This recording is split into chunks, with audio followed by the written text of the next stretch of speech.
Greetings, programs. This is Wretch. Welcome back to Foolish Mortals. And in the last episode, guys, we returned to the town of Deadnettle, where we were able to get the brooch that we found to open the music box polished. We were able to beat a fishing record by telling a very big fish story. And we took that polished brooch back to the fort and used it as a laser pointer to get some gunpowder into the gris-gris. I love how the logic of point-and-click games work. But let's go ahead and return to Deadnettle because we are not done here by any stretch of the imagination. Let's go ahead and check out this club. This is the only part of town we did not go into yet. The courtyard. Oh, hello. The maitre d' stood behind the podium with his nose so far up in the air he could use it as a periscope. Had more grease in his hair than deep-fried calamari. He seemed to be doing everything he could to pretend I wasn't there.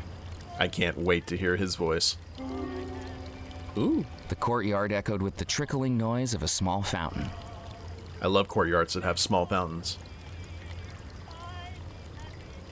There was nothing in the fountain except a rim of moss and dirt that made it look like a stained toilet. Maybe not that fountain. That wasn't going to work. Well, if we hadn't had the brooch polished, I would have used it in the fountain, but... Alright. The maitre d' stood behind a tall podium, peering down at a ledger in front of him. I glanced at the ledger on the podium. It was mostly empty, and the words I could see were written in such an unreadable scrawl that looked like a centipede had dipped its legs in ink and skittered across the page. It was a fancy elevator with a curious layer of dust. Good evening. He looked past me like I was invisible, as though if he ignored me hard enough, there was a chance I'd disappear. I said good evening. I'm sorry, I didn't realize you were talking to me. There's no one else here.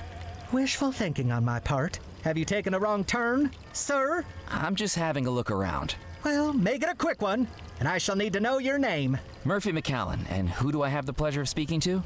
My name is Felix Greer, maitre d', bartender, and acting manager of the Captain's Club. When Mr. Perkins has the night off.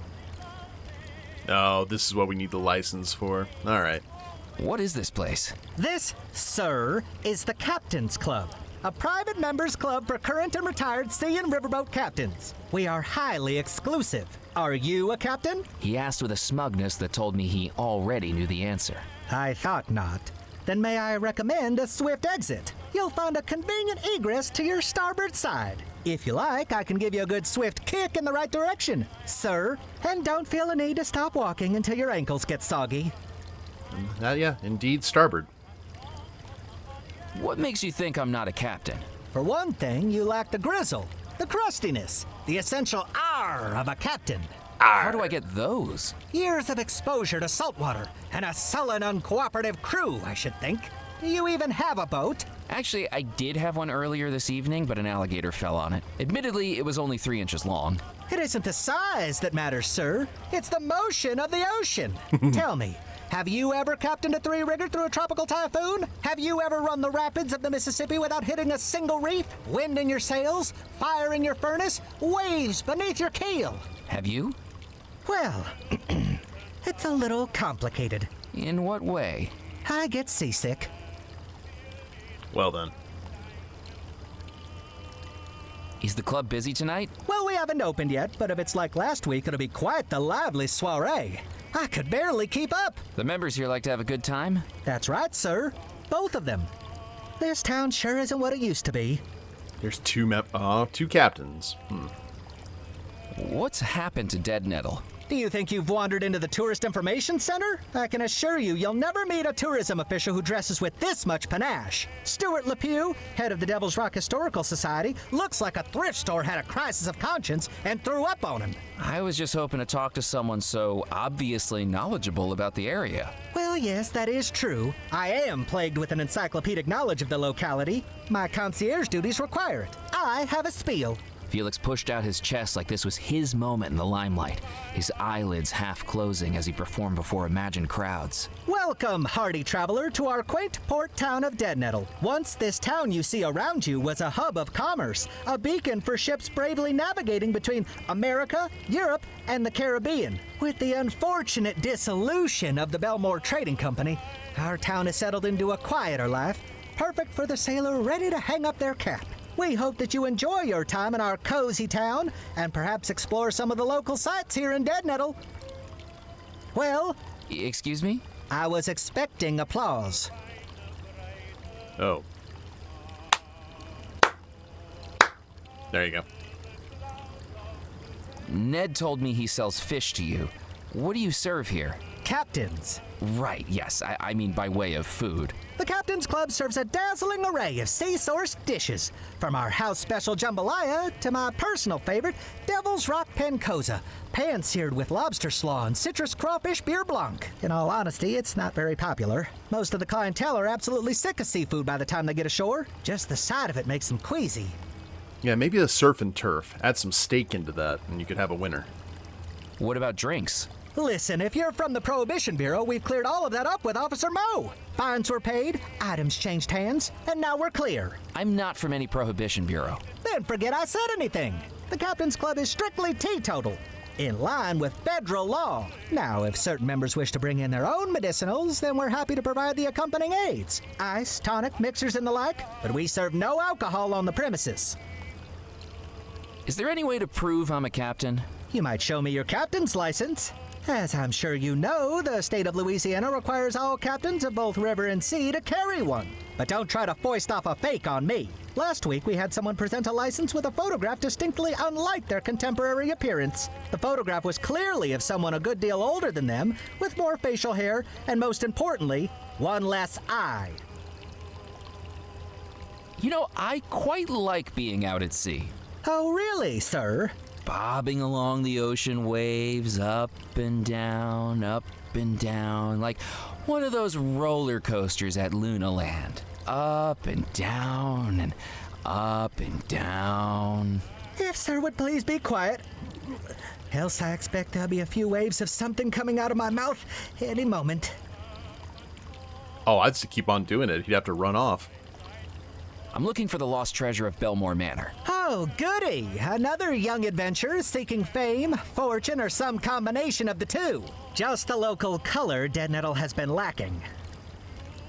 What do you know about the lost treasure? Do you think you're living in a storybook? Weathered maps, talking parrots, X marks the spot? Grow up, you silly boy. Captaincy is a noble skill that doesn't need to be trivialized with childish tales of lost treasure.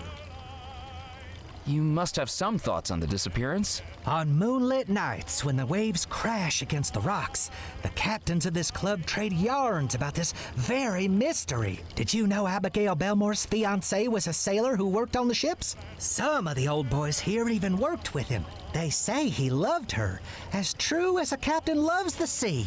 But she was a temptress, a siren. She scuttled that sailor's heart, consumed by a voodoo premonition that she had to fulfill. More beautiful than a mermaid, and twice as fishy. What did she do?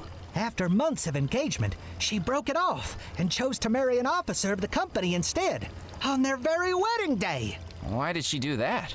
The rumors I've heard are that they discovered something in the Caribbean, something wicked, something that consumed them and drove them to heinous acts. The Belmore brothers swore their crew to secrecy, and the men were loyal to their word. But the rot in the rope was that sister, Abigail. People say that whatever they discovered took hold of her. With the sailor's broken heart and the officer's resources, she was about to unleash something terrible. Until the disappearance halted her evil plans. Do you think that's true? Of course not. It's all nonsense. But the captains do love to outperform each other with such tales on a dull evening. I best be casting off. Don't feel the need to rush back, sir. Rude. Is there anything else that we can show him? The knife, maybe? I thought I'd keep that to myself.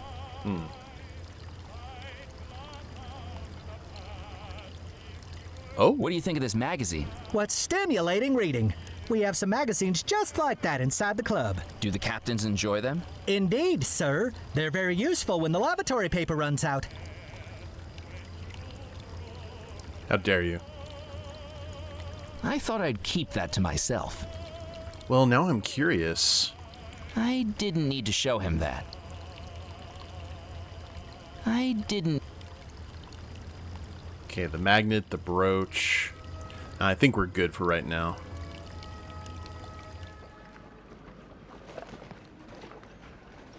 So we need to find some sort of glue for the captain's license.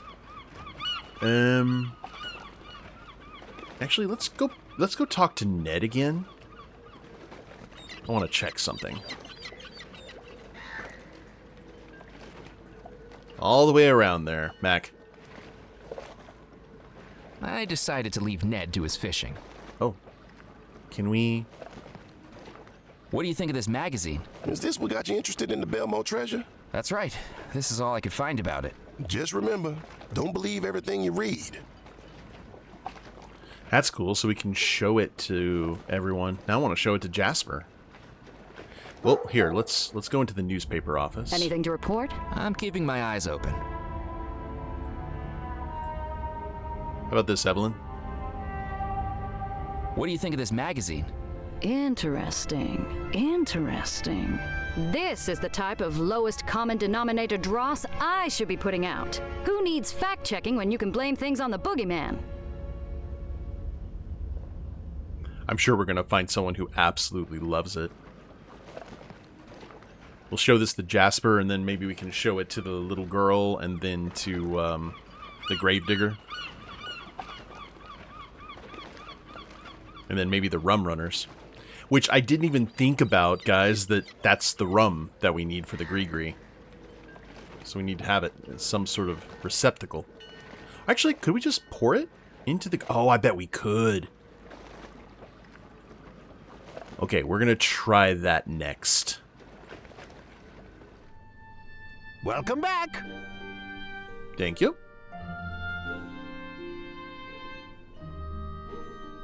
What do you think of this magazine? I'm sure it's very good, but that writing is much too small for this old codger to read. Can we put it in the... I didn't need to look at that more closely. No. Back to the island. Now, let's go to the beach. Oh, she's not there anymore. Wait. Message in a bottle. As I picked up the bottle, I anticipated what could be inside. A brine-stained treasure map, perhaps, or a scribbled plea from a castaway desperately awaiting rescue. Looking inside, I found it was empty. The only writing on it was the embossed glass letters of the Orangello Soda Company. But that may be just what we need It was an empty soda bottle I'd found on the beach. to grab the rum. We're sending out an SOS. Yeah, you go ahead and go in there. Fortunately, we've got the cork. We can just uncork it and maybe fill the bottle.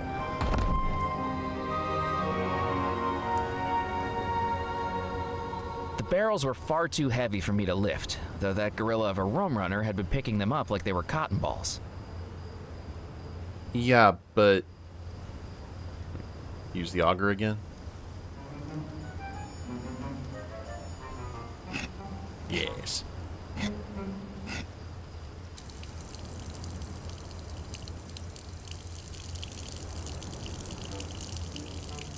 Oh, look at it. I'm glad I it filled the bottle with rum pouring from the barrel. Kept a cap Relief on. washed over me at the realization that I'd done it without getting caught by the two rum runners. Uh-oh. Hey, Musket! There's someone out here! Or so I thought. Hey, fella, what do you think you're doing snooping around here? This is our church, you know, and it's closed. Blah, blah, blah. I didn't realize the clergy were equipped with revolvers nowadays. He's being a wise guy, Musket. Time to fill him full of lead. But, boss, it's bad luck to bump someone off in a churchyard. Now, where'd you hear a nonsensical thing like that? I thought churches was hallowed ground, where sin and immorality would face supernatural punishment in this world or the next. Where do you get this stuff from? I told you, I I do the thinking in this partnership. Well, I'm glad we were able to skedaddle. Now, where do we go? Well, let's go to the Spirit Queen and show Dr. Murray the magazine. I don't know if we actually had. You've returned. Have you found all the ingredients and placed them in the gris-gris? Not yet, but I'm working on it. Oh, we can't even... I'm going to go and find the voodoo ingredients. We're back. Never mind. I thought we could observe stuff. I guess that was like a one-shot deal. Speaking of that, let's take the bottle of rum. I poured the rum into the gris-gris. Mm-hmm. Oh. We get to keep the bottle. I thought we were just going to set it in there. Then I'm going to guess... I know I'm probably doing stuff way out of order. But let's go ahead and put the... Fill it with water. I filled the bottle with water from the fountain. Mm-hmm.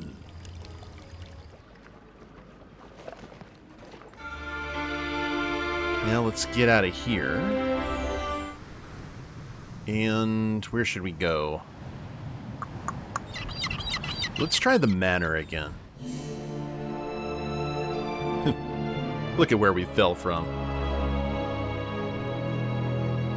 Oh, maybe we can do something with what we saw here in the back? Ugh. Forgot about this guy. Is there... I didn't need to blow on that.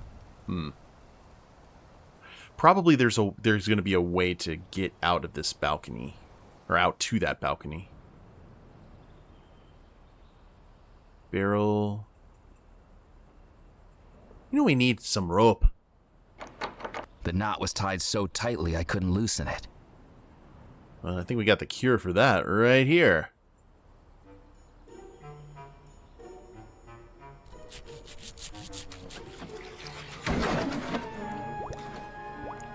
What is it? Is this... Oh, molasses. The barrel had smashed on the ground, revealing its dark, syrupy sweet contents. Molasses. Delicious. I wasn't going to touch the molasses with my bare hands. With the items I was borrowing across the island, some may have said I had sticky fingers, but this would have made it a little bit too literal. Can we... I touched the back of the photograph to the molasses. Thanks to the stickiness of the molasses, the photograph adhered nicely to the captain's license. Look at that. We got our entry, our golden ticket. But let's go ahead and head through this door before we do anything else.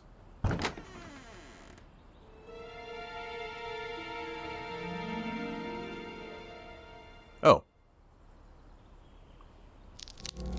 I reached up to the cow skull and dislocated its grisly jaw.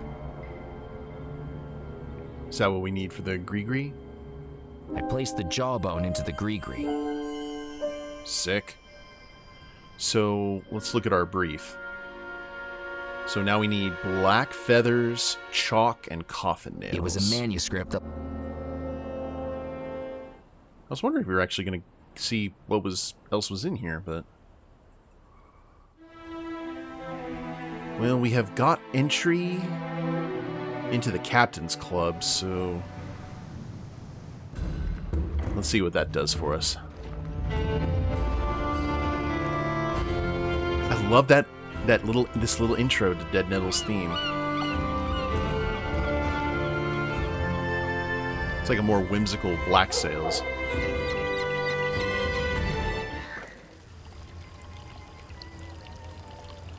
All right, Felix. My credentials. That eyebrow. You're telling me you are a captain? I trust it's all in order. I thought you said your name was Murphy McCallan. That's right. Then why does this say Captain Knott? It's a pseudonym for marketing purposes. You've got to stand out nowadays. A cool name's a good way to do that. You didn't think Captain Hook was called Hook before the hand incident, did you? What would the odds of that have been? Look, Sonny, the bylaws of this club only allow the club manager to verify a captain's license. And Mr. Perkins is enjoying his backgammon soiree with Mrs. Perkins and the ladies this evening, with strict instructions not to be disturbed. So I'll accept this for tonight, but try this again tomorrow night and it'll be another story. Now, with that said, a warm and hearty welcome to the Captain's Club. We sincerely hope you make use of and enjoy our facilities, and do please let me know if I can be of any assistance at all. We don't open for another hour, but if you'd like, you can head up now to acquaint yourself. I'd love to acquaint myself.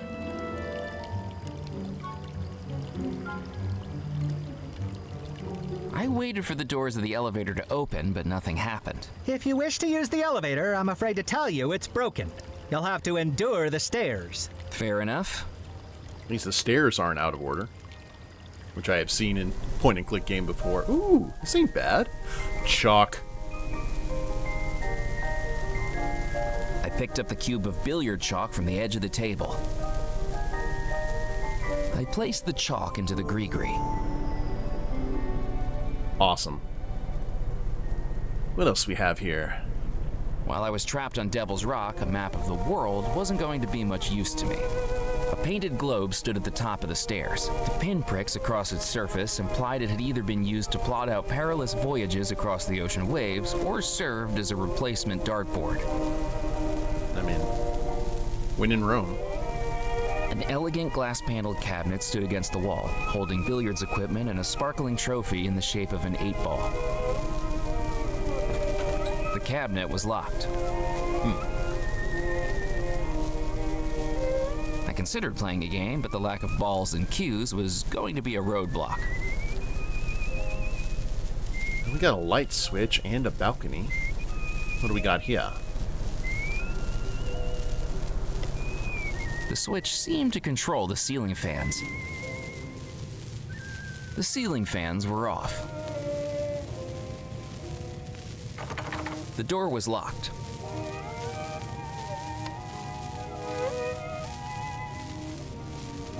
So what do we do with that?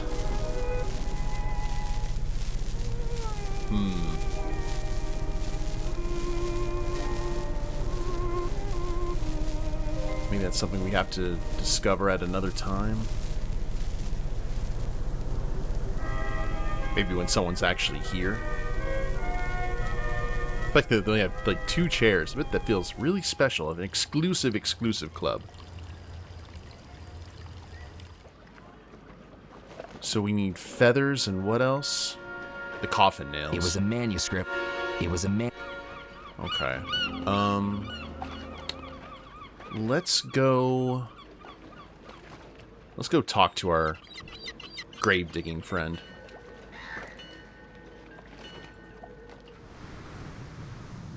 Back to the church. Are they gone? Ooh. We're just going to leave them to their devices.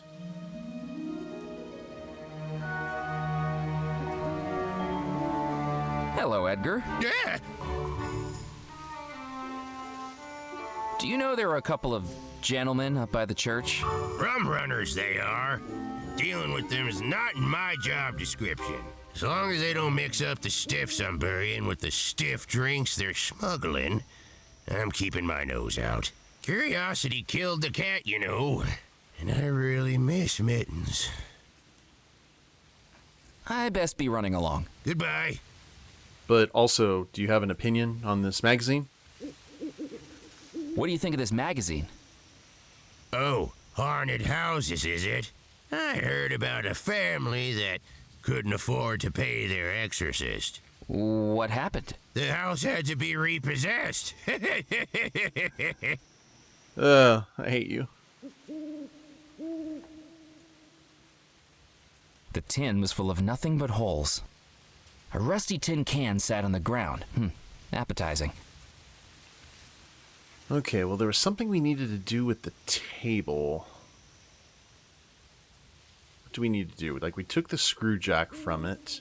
Maybe the... I couldn't do that. I didn't need to cut that. Oh, there we go.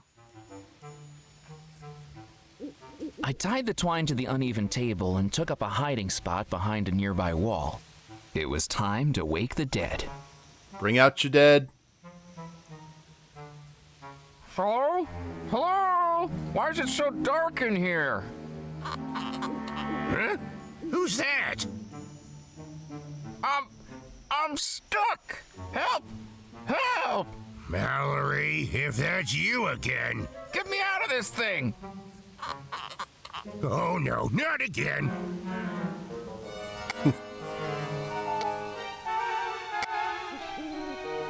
There's our coffin nails. Hi. Mister, are you okay? I'm so sorry. I was told... Mister? Oh, God darn it! Next time I see that girl, I'm gonna have a peewee-sized coffin all ready for her. A few hours locked in one of those should adjust her sense of humor. Ooh.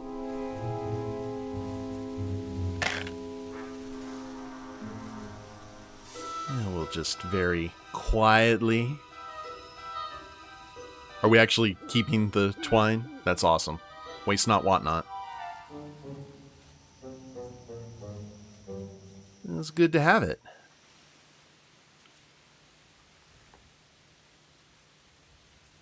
I picked up the handful of discarded coffin nails from the tin. And they're freshly used. I placed the coffin nails in the gris-gris. Now the only thing that we need are black feathers. And there's only one place where I think we can get some black feathers. And that's the chicken coop. Cluck, cluck! Buck, buck, buck! Cluck! I tried to persuade the chicken to come outside, but clearly I was out of cluck. Oh. We can smoke them out. The blast of air may have dislodged some feathers, but there was no chance of them flying out the small opening. I needed to lure the chicken out. I don't think we have anything that would entice them.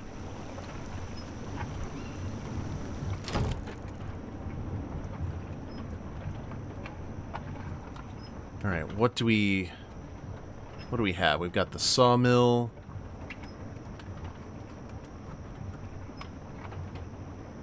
Buzzsaw, the hatch. Couldn't go up. We tried to go up to the office store again. I tried the door, but it was locked.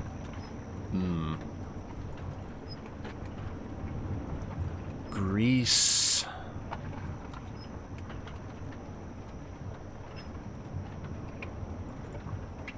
I'm not sure. Let me go ahead and run around and see if there's anything that I missed, guys. One sec. Of it seemed to be filled with some kind of grain. Okay, so I went back to the Spirit Queen. I didn't find anything at the mill. And went over to the fort, couldn't do anything, and then came back here and just clicked to see if I could do the tether ball again. And... There was no apparent way to open it, but by the feel of it, it seemed to be filled with some kind of grain. Chickens like grain. Can we open it up?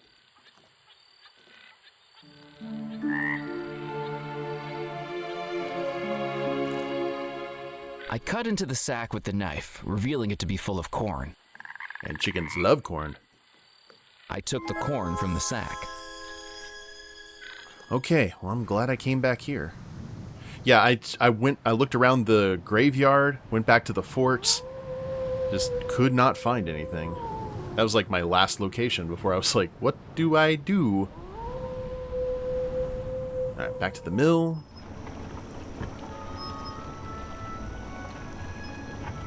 Got an enticement. I scattered the corn on the path. Mere seconds later, it attracted the attention of the curious chicken. Hey, buddy.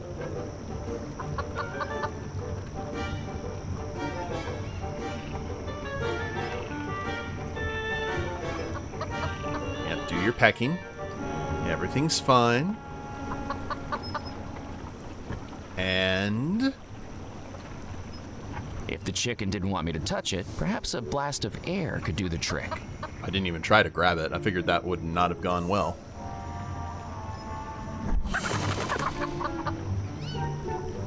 Aha!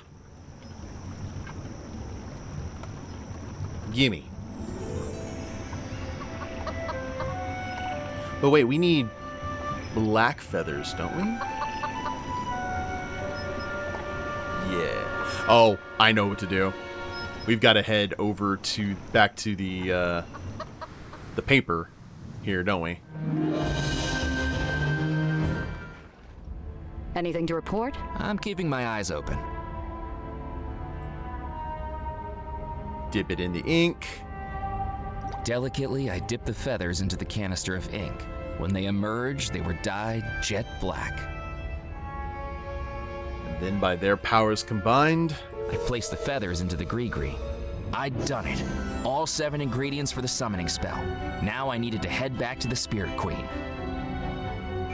Alright guys, well, we were able to get all of our ingredients taken care of, and that was fun. I really liked those puzzles. Still have the bottle of water and all of this other stuff. I don't know what we're going to use them for, but I'm sure that they'll probably reveal itself once the ghosts reveal themselves as well, or Dr. Murray has like some sort of sinister plan that we have unwittingly done. But we'll find that out in the next episode. Hope you all have enjoyed it. If you liked the episode, please leave a like down below. Subscribe to the channel, leave a comment, that'd be a big help, and we'll see you next time. Later days, everyone.